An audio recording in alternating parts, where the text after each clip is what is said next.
The morning started like any other aboard the USS Neptune, a massive nuclear submarine gliding silently through the dark waters of the Pacific Ocean. Captain Sarah Mitchell sipped her black coffee while reviewing routine reports in her small cabin. The submarine was 400 feet below the surface, completely hidden from the world above. Everything seemed normal and peaceful. Lieutenant Commander Jake Williams was monitoring the control room when the first warning light appeared on his screen. It was just a small yellow light, nothing too serious. He called over to Petty Officer Davis to check the readings. Davis looked at his instruments and frowned. The numbers did not look right. Within seconds, more warning lights began flashing across the control panels. Yellow lights turned to orange, and then suddenly the entire control room was bathed in the harsh glow of red emergency lights. The submarine's computer systems were screaming warnings that something was terribly wrong. Captain Mitchell rushed into the control room, her coffee mug forgotten. She had commanded submarines for 15 years and had never seen so many alarm systems going off at once. The sound was deafening. Red lights flashed everywhere, making the faces of her crew look ghostly and afraid. Chief Engineer Carlos Rodriguez came running from the engine room, his face pale with worry. His hands were shaking as he approached the captain.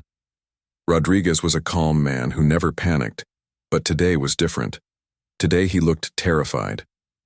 The words that came from his mouth made everyone in the control room freeze with fear. The nuclear reactor's primary cooling system had failed completely. The massive machine that powered their submarine and kept them alive was starting to overheat.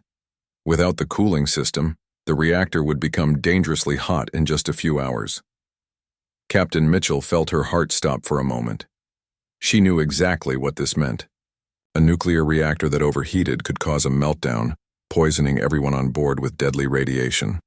Even worse, it could explode, destroying the submarine instantly and killing all 127 crew members.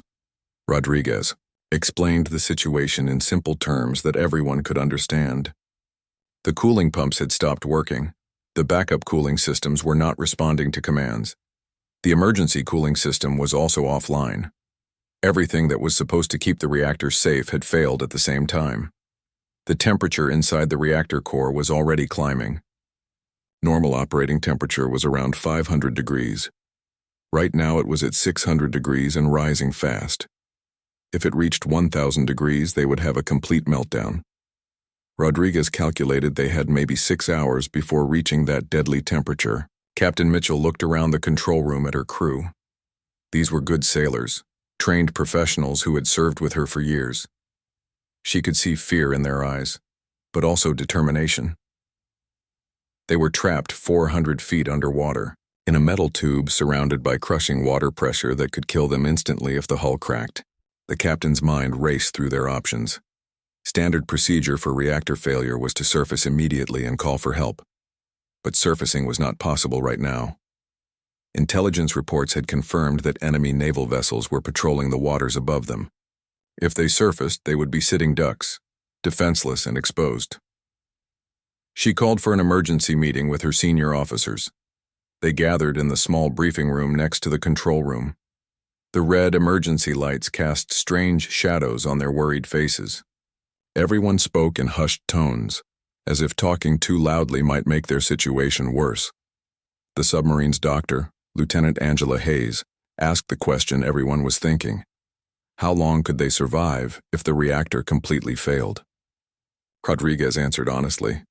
Without the reactor, they would lose all power. The air recycling systems would stop working.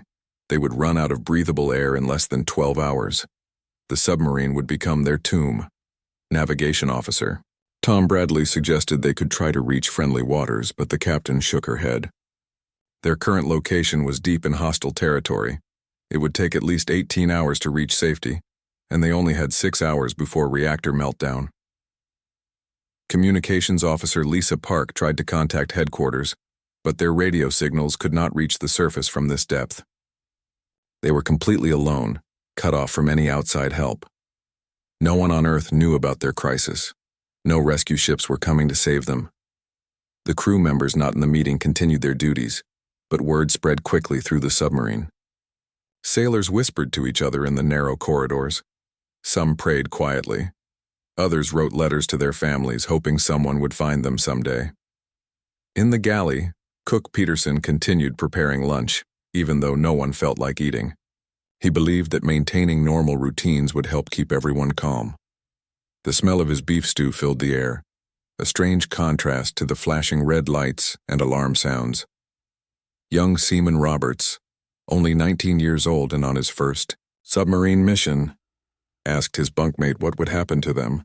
The older sailor, Petty Officer Martinez, put his arm around the boy's shoulders and told him that their officers would find a solution. Martinez did not really believe his own words, but he wanted to give the young man hope. Captain Mitchell returned to the control room and announced over the ship's communication system that they were facing a serious technical problem. She told her crew that the engineering team was working on repairs and that everyone should remain calm and focused on their duties.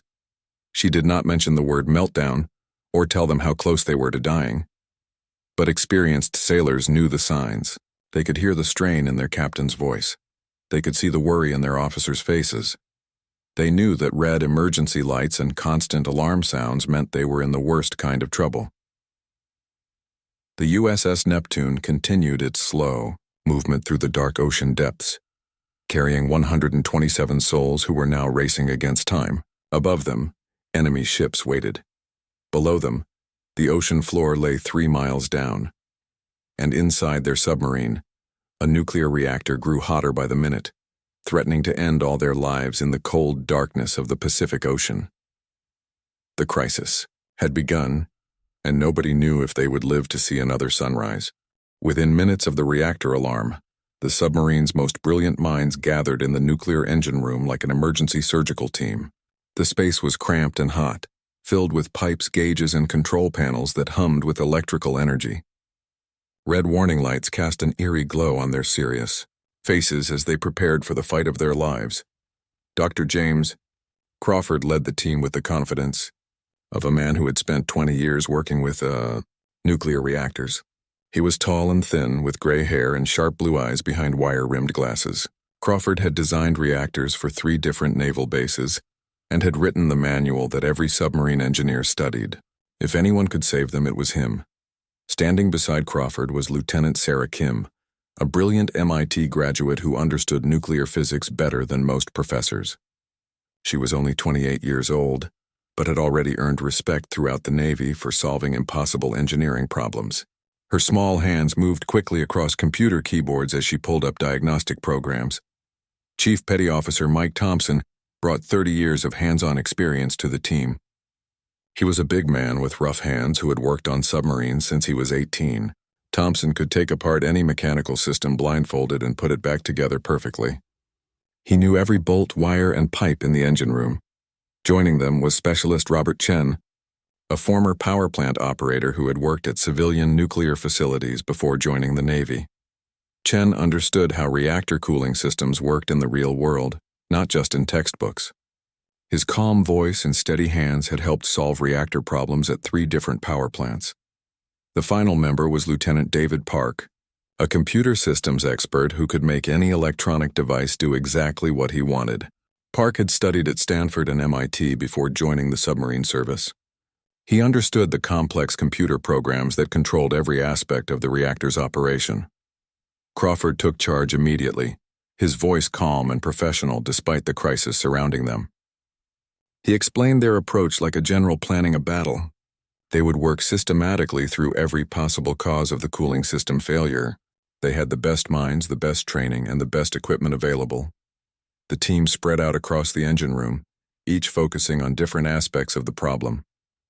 Lieutenant Kim began running comprehensive diagnostic tests on the reactor's main computer systems. Her fingers flew across keyboards as she searched through thousands of lines of computer code, looking for any errors or malfunctions.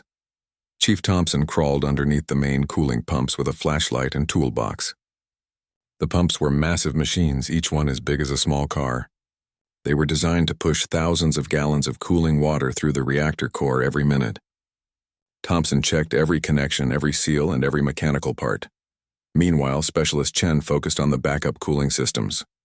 These were supposed to start automatically if the main system failed, but they remained stubbornly offline. Chen traced electrical circuits and tested power supplies, trying to understand why 3 separate backup systems had all failed at the same time. Lieutenant Park connected his laptop computer directly to the reactor's control systems. He dove deep into the programming code that controlled everything from pump speeds to temperature monitoring. His screen filled with numbers and data streams that would confuse most people. But to Park, they told a story about what was happening inside the reactor. Dr. Crawford moved between each team member, coordinating their efforts and analyzing their findings. He had seen reactor problems before, but never anything this complex. Usually, cooling system failures had obvious causes that experienced engineers could identify and fix quickly. After the first hour of intensive work, the team gathered to share their findings. Lieutenant Kim reported that all computer systems were functioning normally.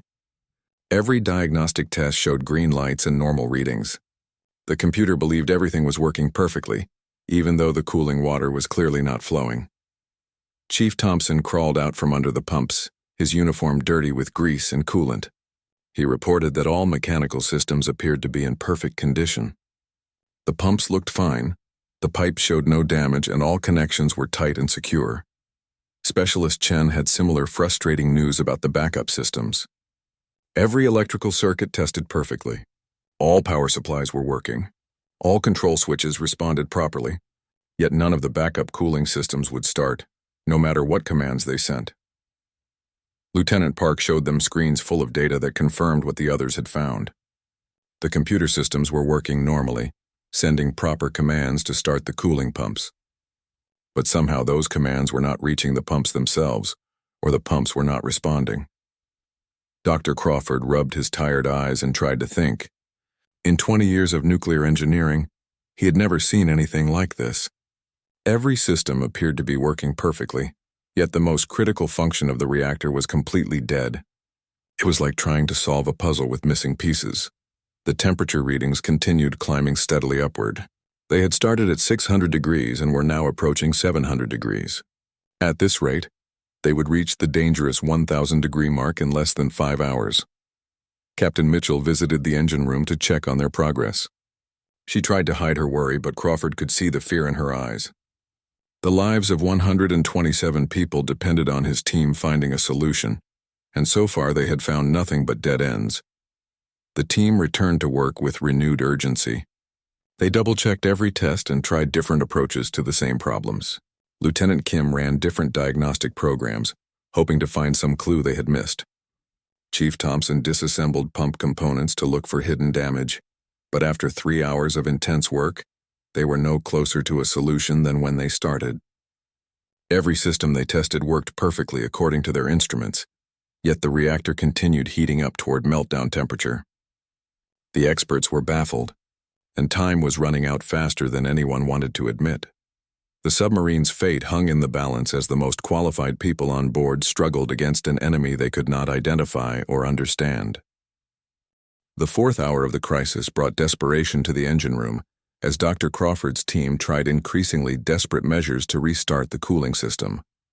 The reactor temperature had climbed to 800 degrees, leaving them with less than 2 hours before complete meltdown. Sweat poured down their faces from both heat and stress as they realized their textbook solutions were not working. Dr. Crawford decided to try replacing the main control circuit board that managed the cooling pumps. This electronic brain was supposed to receive commands from the computer and send power to the pumps. Perhaps the circuit board had suffered some kind of hidden damage that their test could not detect. Lieutenant Kim carefully removed the heavy metal panel covering the control systems. Inside was a maze of wires, circuit boards, and electronic components that hummed with electrical energy. She located the main control board, a green rectangle covered with tiny electronic parts and silver connections. Working with steady hands despite the pressure, Kim disconnected dozens of wires from the old circuit board. Each wire had to be removed in exactly the right order to avoid damaging other systems. Chief Thompson held a flashlight while she worked, both of them hoping this would be the solution they desperately needed.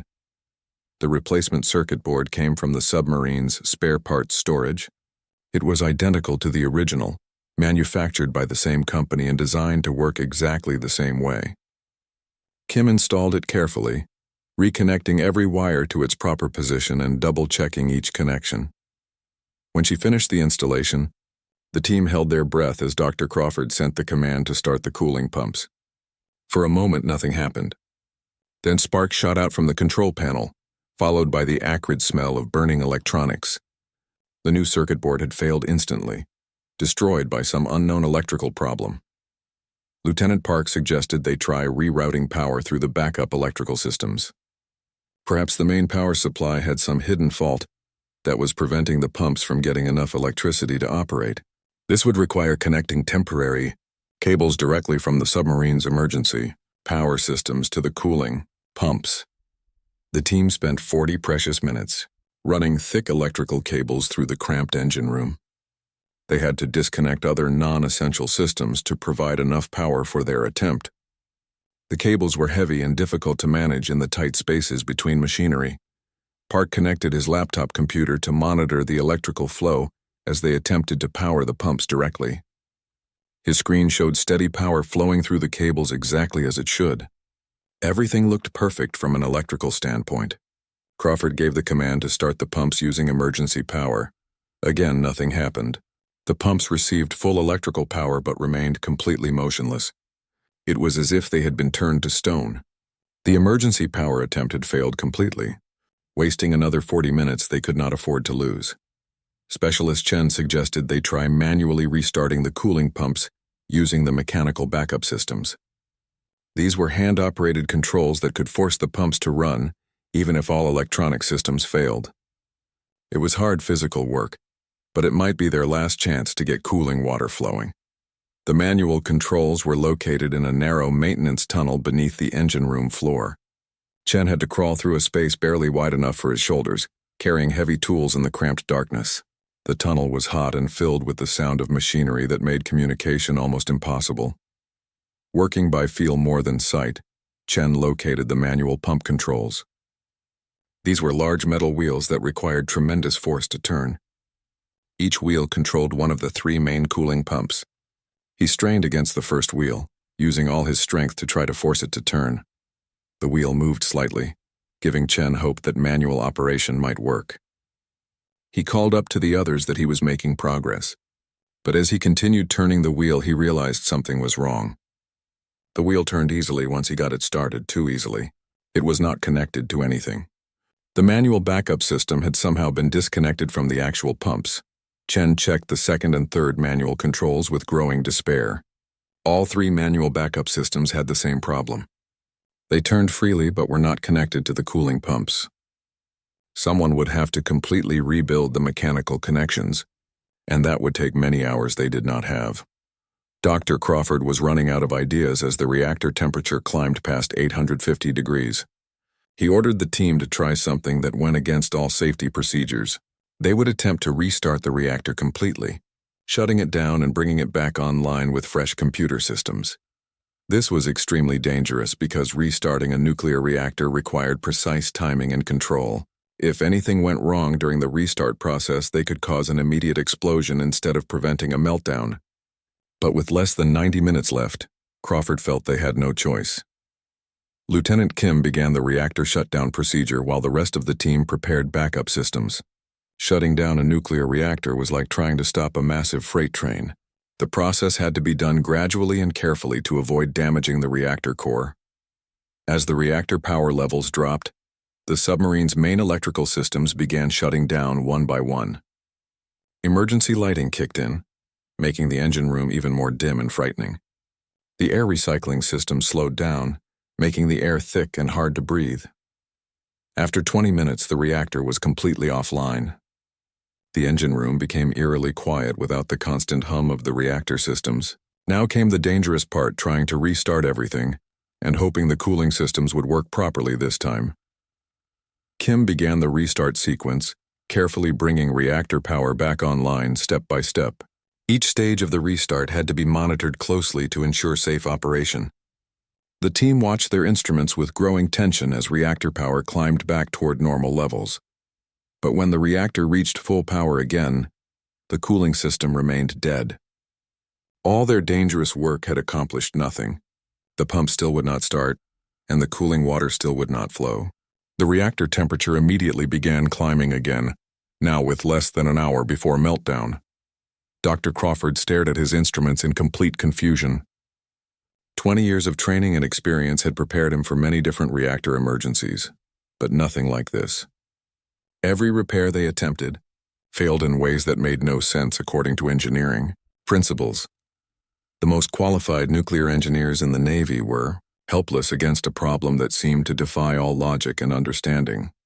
In the far corner of the engine room, away from the frantic activity of the expert engineers, Petty Officer Maria Santos worked quietly on her assigned maintenance tasks. Her oil-stained blue coveralls and grease-covered hands marked her as one of the submarine's regular mechanics, someone the officers barely noticed during their high-level discussions about nuclear physics and reactor systems. Maria was 24 years old with dark hair pulled back in a simple ponytail. She had joined the Navy 3 years ago, not because she dreamed of military glory, but because submarines fascinated her. These incredible machines could travel underwater for months, creating their own air and power while carrying more than 100 people safely through the ocean depths. While Dr. Crawford and his team argued about complex theories and ran sophisticated computer tests, Maria continued lubricating mechanical parts and checking fluid levels. This was her job, and she took pride in doing it well even during the crisis. But her ears were always listening, and her sharp mind was processing everything the experts were saying and doing. Maria had grown up in her father's auto repair shop in Detroit, a busy place where broken cars arrived every day with problems that seemed impossible to solve. From the time she was 8 years old, she had watched her father diagnose mysterious engine troubles that left other mechanics scratching their heads in confusion. Her father, Roberto Santos, was not an educated man. He had never finished high school and could barely read English. But he understood machines in a way that came from 30 years of working with his hands. He could listen to an engine and hear problems that expensive computer diagnostic equipment could not detect. Roberto had taught his daughter that machines were like living things. They had moods and personalities. They made sounds that told stories about what was wrong inside them. Most importantly, he taught her that sometimes the most obvious problems were also the hardest to see because people were looking too hard for complicated explanations. Maria remembered one particular day when she was 16 years old. A customer had brought in a 1987 Chevrolet that was overheating constantly. 3 different mechanics had worked on the car, replacing the water pump, the thermostat, and even the radiator. Each repair had cost hundreds of dollars, but the car continued to overheat every time someone drove it. Her father had looked under the hood for less than 5 minutes before he started laughing. The problem was not with any of the expensive parts the other mechanics had replaced. A small piece of plastic bag had gotten stuck in the radiator cooling fins, blocking the airflow that was supposed to cool the engine. The repair cost $15 and took 10 minutes. Now, as Maria listened to the submarine's nuclear engineers discussing their failed attempts to restart the cooling system, she heard something familiar in their descriptions. The reactor was overheating just like that old Chevrolet. All the computer tests showed that everything was working perfectly, just like the diagnostic equipment had shown with the car. Maria noticed something else that the experts seemed to be missing. There was a subtle vibration coming from the reactor housing that did not match what she had learned about normal submarine operations. It was a small thing, barely noticeable unless someone was really listening for it, but it reminded her of the sound her father's shop made when something was blocking the airflow to the cooling system. The vibration was not constant. It came and went in a rhythm that seemed almost like breathing. Maria had spent 3 years working around submarine machinery, and she had never heard this particular sound before. It was new, which meant something had changed recently in the reactor area. As the temperature climbed past 900 degrees and the experts began discussing emergency surfacing procedures, Maria felt her heart racing. She understood that speaking up meant challenging men with decades more education and experience than she had. Dr. Crawford had written books about nuclear reactors. Lieutenant Kim had graduated from MIT. What could a mechanic from Detroit possibly know that they did not know? But Maria also understood that in less than 30 minutes, everyone on the submarine would die if the reactor reached meltdown temperature. Her father had always told her that when people's lives were at stake, pride and embarrassment did not matter. The only thing that mattered was finding the truth and fixing the problem. She thought about her younger brother Carlos, who was studying engineering at community college back home. He looked up to her and was proud that his sister served on a nuclear submarine. Maria thought about her mother, who worried constantly about her daughter's dangerous job but never asked her to quit, because she knew Maria loved what she did. Most of all, Maria thought about the 126 other people on the submarine. They were her shipmates, her friends, her family away from home.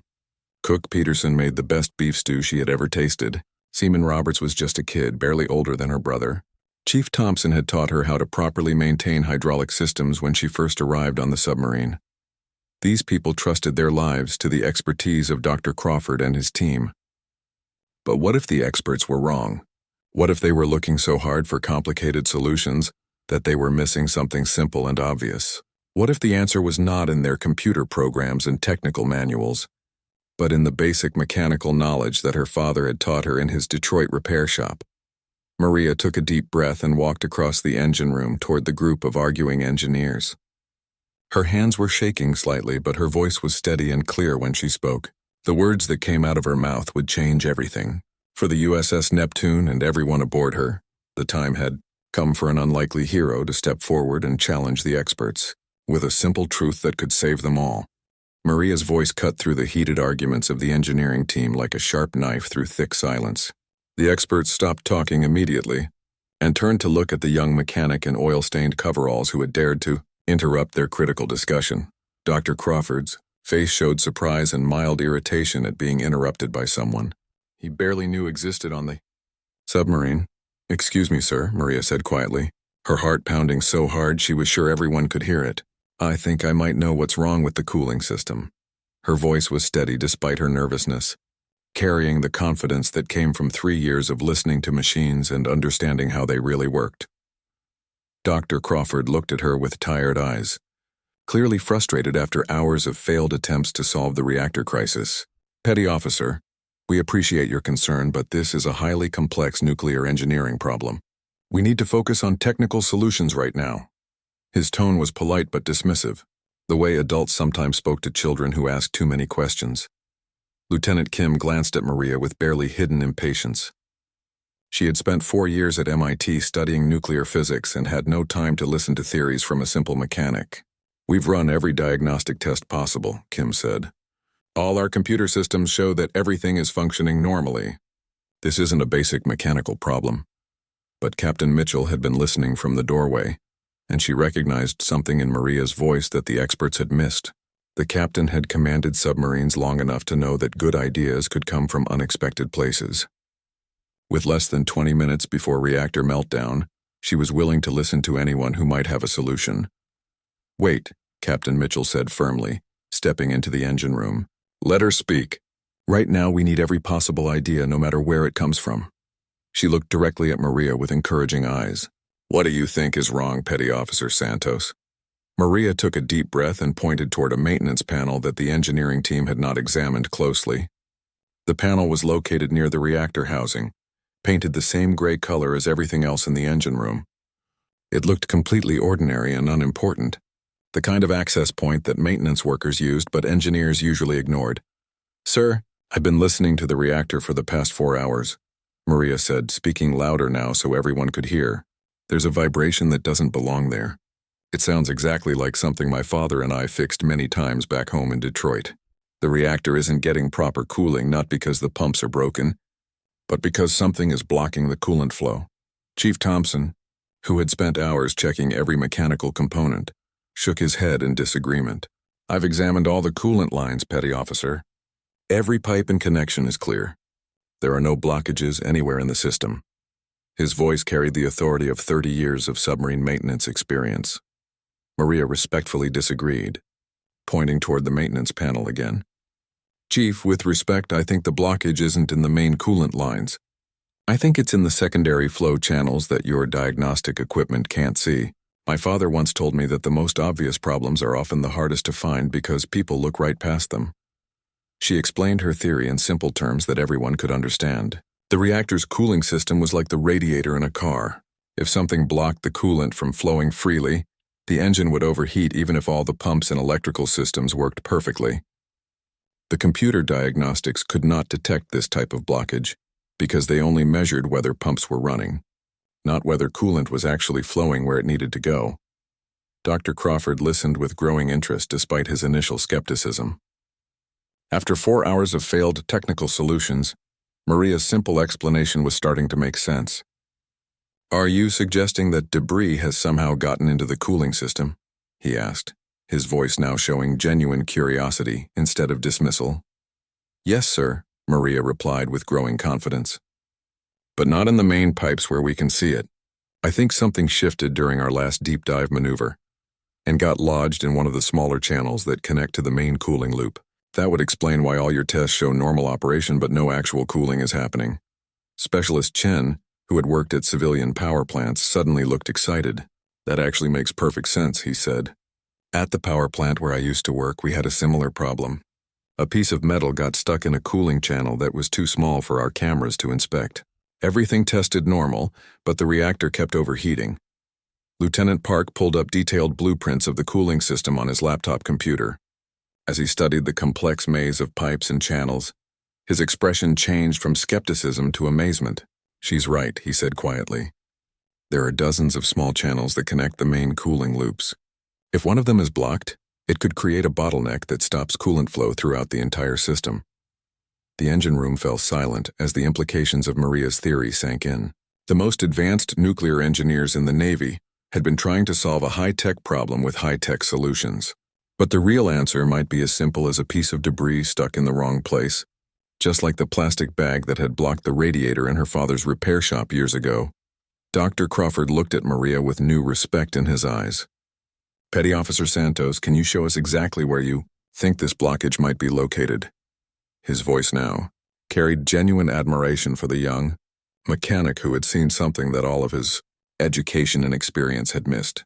Maria walked over to the maintenance panel she had been pointing toward, her confidence growing with each step. "Sir, based on the vibration pattern I've been hearing, I believe the blockage is somewhere in this section of the cooling system. But we'll need someone small and agile to get in there and check it manually." The reactor temperature had climbed to 950 degrees. They had less than 15 minutes before complete meltdown, but for the first time in hours, the engineering team had a real plan that might actually work. The solution had come not from textbooks or computer programs, but from the practical wisdom of a Detroit mechanic's daughter, who understood that sometimes the simplest explanations were the correct ones. The maintenance access panel that Maria had pointed to was barely 3 feet wide and 2 feet tall, just large enough for one person to crawl through if they were small and flexible. Behind the panel lay a maze of hot pipes, sharp metal edges, and electrical wires that could kill someone with a single wrong touch. The space was dark, cramped, and filled with the smell of hot metal and reactor coolant. Dr. Crawford studied the blueprints on Lieutenant Park's laptop and realized the terrible truth. The area Maria needed to reach was deep inside the reactor housing, accessible only through a narrow maintenance tunnel that twisted and turned between massive pieces of machinery. The tunnel was designed for emergency repairs, not comfortable access. It would be like crawling through a metal cave filled with deadly hazards. Chief Thompson volunteered immediately to make the dangerous journey into the reactor housing. He was the most experienced maintenance worker on the submarine and understood the risks better than anyone, but when he tried to squeeze through the access panel, his broad shoulders would not fit through the opening. After 30 years of submarine service, his large frame made him too big for this particular job. Lieutenant Kim tried next, motivated by her responsibility as one of the senior engineers. She managed to get her head and arms through the access panel, but her body became stuck halfway through the opening. The tight space was simply too small for anyone larger than a child to navigate safely. Maria looked at the access panel and realized what everyone else was slowly understanding. She was the smallest member of the engineering team, probably the smallest adult on the entire submarine. Her petite frame, which had sometimes made her feel out of place among the larger sailors, was now their only hope for salvation. "I'll go," Maria said quietly, her voice steady despite the fear she felt looking into the dark tunnel. "I'm small enough to fit through the access panel, and I know what to look for once I get inside." She had crawled through tight spaces before while working with her father, but never in a place this dangerous or with so many lives depending on her success. Captain Mitchell felt her heart stop as she realized they were about to send a 24-year-old Mechanic into one of the most dangerous areas of the submarine. The reactor housing was filled with radiation, high-pressure steam, and electrical systems that could kill instantly. If something went wrong, Maria could die a horrible death, and they would lose their only chance to save the submarine. But with the reactor temperature now at 970 degrees and less than 10 minutes before meltdown, they had no choice. Every second of delay brought them closer to disaster. Captain Mitchell looked into Maria's eyes and saw the same determination that had made her a good sailor. She also saw fear, but it was controlled fear, the kind that kept people alive in dangerous situations. Dr. Crawford explained exactly what Maria needed to do once she got inside the reactor housing. She would have to follow the main coolant pipe until she reached a junction, where several smaller pipes connected together. That junction was the most likely place for debris to get stuck and block coolant flow. If she found a blockage, she would need to clear it using only basic hand tools in a space barely large enough for her body. Chief Thompson handed Maria a small toolkit containing wrenches, pliers, and a powerful flashlight. The tools were compact but heavy, designed for precise work in tight spaces. He also gave her a portable radio so she could stay in contact with the engineering team while she worked inside the reactor.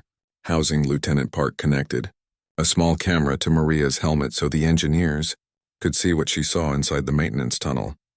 The camera was normally used for inspecting pipes and machinery, but now it would be their only way to help guide Maria through the dangerous maze of equipment inside the reactor housing.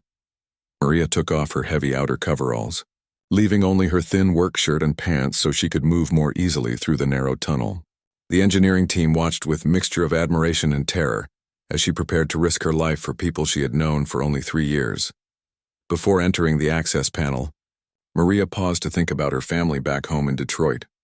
Her father Roberto would be proud of her for using the mechanical knowledge he had taught her. Her mother would be terrified but would understand that Maria was doing what needed to be done to save her shipmates. Her brother Carlos would probably write about this in his engineering school essays, assuming she survived to tell the story.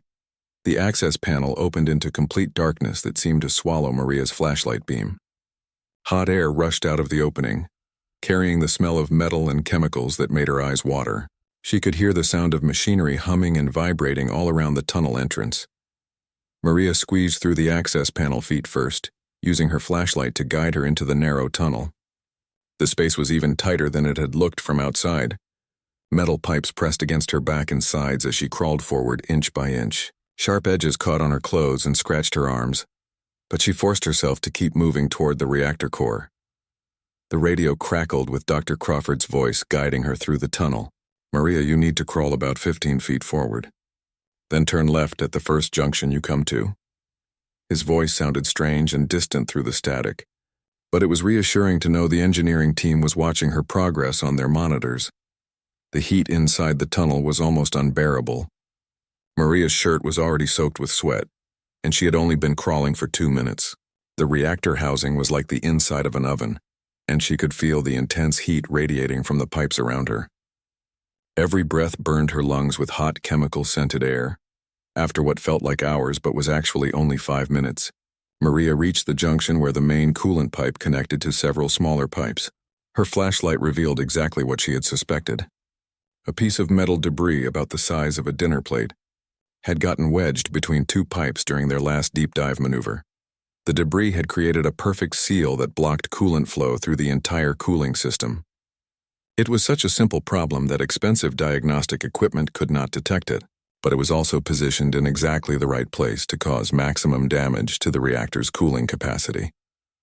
Maria radioed back to the engineering team with the news they desperately needed to hear. She had found the blockage and she believed she could remove it with the tools Chief Thompson had given her. Maria stared at the piece of metal debris that had nearly killed everyone on the USS Neptune. It was wedged tightly between 2 coolant pipes, creating a perfect seal that blocked water flow throughout the entire reactor cooling system. The metal piece looked like part of a maintenance bracket that had broken loose during their deep dive 3 days earlier. Such a simple thing to cause such deadly consequences. Working in the cramped space with sweat pouring down her face, Maria carefully positioned her wrench around the edge of the debris. The metal was hot to the touch and slippery with condensation from the cooling pipes. She had to be extremely careful not to damage the pipes themselves while removing the blockage. One wrong move could rupture a coolant line and flood the tunnel with scalding water. Her radio crackled with Dr. Crawford's urgent voice. "Maria, the reactor temperature just hit 985 degrees. You have less than 5 minutes before we reach meltdown. How does it look in there?" The stress in his voice was obvious even through the static and interference from all the metal around her. "I can see the blockage clearly, sir," Maria replied, trying to keep her voice calm and professional. "It's a piece of bracket that got wedged between the main coolant pipe and the backup line. I'm going to try to work it loose with my wrench, but I need to be careful not to damage anything else." The debris was stuck more firmly than Maria had expected. The metal had apparently been forced into place by water pressure and had expanded slightly as it heated up over the past several hours. She applied steady pressure with her wrench, feeling the metal give slightly but not enough to pull it free. Chief Thompson's voice came through her radio with encouragement and advice. "Maria, try rocking the debris back and forth instead of just pulling straight out.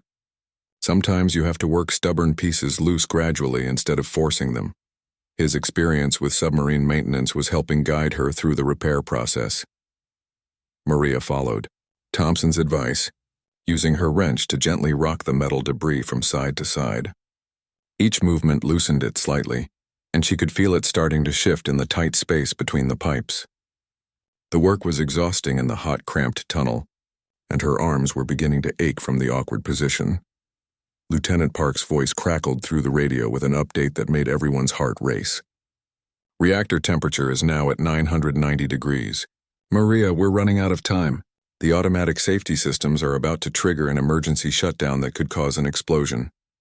With a burst of desperate strength fueled by the knowledge that she was their last hope, Maria gave the debris one final twist with her wrench. The metal piece suddenly broke free from between the pipes, sliding out of its trapped position and clattering to the floor of the maintenance tunnel. Immediately, Maria could hear the sound of water beginning to flow through the coolant pipes around her. It was a beautiful sound, like a mountain stream after a long drought. The cooling system that had been dead for nearly 5 hours was coming back to life, carrying precious coolant water to the overheated reactor core. "I got it," Maria shouted into her radio, her voice filled with relief and exhaustion. "The blockage is clear. I can hear water flowing through all the pipes now. The cooling system is working again." She felt tears of relief streaming down her sweaty face as she realized they were going to survive. In the engine room, the engineering team watched their instruments with amazement as reactor temperatures began dropping for the first time in hours. The cooling pumps that had been running uselessly were now moving thousands of gallons of coolant water through the reactor core every minute. Temperature readings that had been climbing toward disaster were now falling steadily toward safe levels. Dr. Crawford stared at his instruments in disbelief.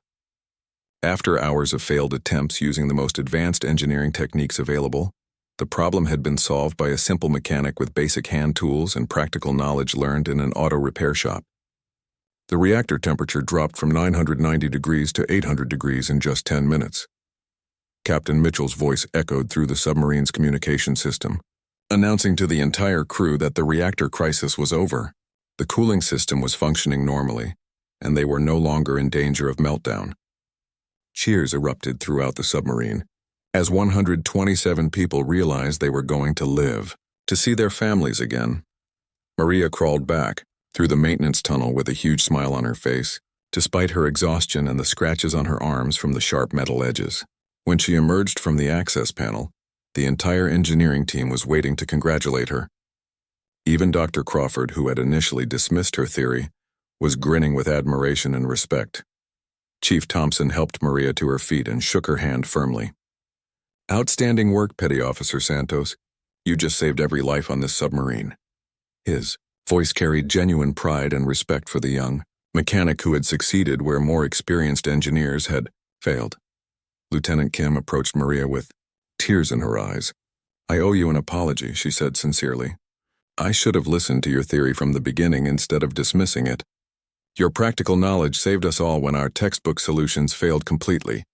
Dr. Crawford stepped forward and formally thanked Maria in front of the entire engineering team. "Petty Officer Santos, in 20 years of nuclear engineering, I have never been more wrong about anything. Your understanding of basic mechanical principles succeeded where my advanced education failed. You have my deepest respect and gratitude." Captain Mitchell arrived in the engine, room to personally congratulate Maria. She promoted her on the spot to engineering specialist and recommended her for the Navy Achievement Medal. More importantly, she ensured that Maria's story would be shared with submarine crews throughout the Navy as an example of how practical knowledge and different perspectives could save lives. The USS Neptune surfaced, safely under cover of darkness, avoiding the enemy patrol ships that had been searching for them. As Maria stood on the deck breathing fresh ocean air, she thought about her father back in Detroit. Roberto Santos had taught his daughter well, and his simple wisdom about listening to machines and trusting practical knowledge had saved 127 lives in the depths of the Pacific Ocean. From that day forward, Maria Santos became a legend among submarine crews, proving that sometimes the best solutions come not from the most educated minds, but from people who understand that machines, like people, just need someone to listen to what they are trying to say.